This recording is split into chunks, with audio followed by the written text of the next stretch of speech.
আজিৰে পৰা ৰাজ্যচুৰি আৰম্ভ হৈছে শাৰদীয় দুৰ্গা পূজা। নিষাদৰ মাজতে ৰঙিয়াৰ বিভিন্ন প্ৰান্তত অনুষ্ঠিত হৈছে পূজাৰ কাৰ্যসূচী।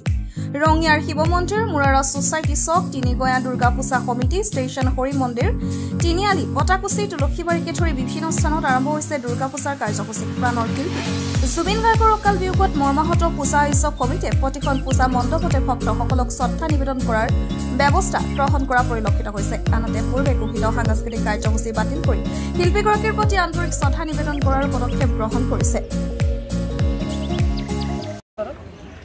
ৰঙিয়া বাৰৰি শ্ৰী শ্ৰী দুৰ্গা পূজা শিৱ মন্দিৰ আমি প্ৰথমতে অতি আড়ম্বৰপূৰ্ণ কাৰ্যসূচী কৰিম বুলি বিবেচনা কৰিছিলোঁ, বিভিন্ন কাৰ্যসূচী গ্ৰহণ কৰিছিলোঁ। কিন্তু যোৱা 19 ছেপ্টেম্বৰত অসমৰ জনগণৰ হিয়াৰ আমঠু জুবিন গাৰ্গৰ মৃত্যুৰ পৰিপ্ৰেক্ষিতত আমি কিছু কাৰ্যসূচী আমি আড়ম্বৰপূৰ্ণ সলনি আমি যথেষ্ট অনুষ্ঠিত কৰাৰ কাৰণে চেষ্টা কৰিম।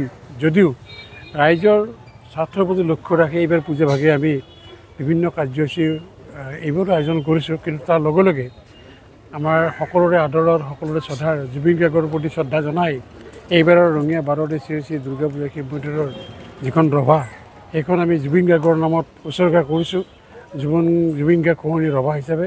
আৰু লগতে আমি এই 5 দিন ধৰি জুবিন গাৰ্গৰ প্ৰতিচ্ছবিৰ সন্মুখত বন্তি প্ৰজ্বলন কৰি ৰাইজৰ সুবিধাৰ্থে ৰাইজক আমি শ্ৰদ্ধাঞ্জলি জনোৱাৰ কাৰণে আমি মুকলি কৰি ৰাখিছোঁ। জুবিনবিহীন দুৰ্গা পূজা অসমবাসীয়ে পাতিবলৈ লৈছে, য'ত এই শাৰদীয় বতৰত উলহ মালহেৰে ভৰি থাকে। এইবাৰ সেই উৎসাহ আমি দেখা পোৱা নাই। কিন্তু এটাই কথা, ইতিমধ্যে প্ৰতিখন দুৰ্গা পূজাই, ৰঙিয়াৰ শ্ৰী শ্ৰী এই বাৰৰি দুৰ্গা পূজাৰ লগতে অসমৰ প্ৰতিখন দুৰ্গা পূজাই বিভিন্ন সাংস্কৃতিক অনুষ্ঠান পাতিছিলে বা আয়োজন কৰিছিলে। কিন্তু জুবিন নোহোৱা হোৱাৰ লগে লগে আমি দেখিবলৈ পাইছোঁ শাৰদীয় উৎসাহ নোহোৱা হৈ গ'ল ৰাইজৰ মাজৰ পৰা। মাত্ৰ বৈদিক কৰ্মভাগী কৰাৰ বাবেহে যেন পূজা সমিতিসমূহ আগবাঢ়িছে।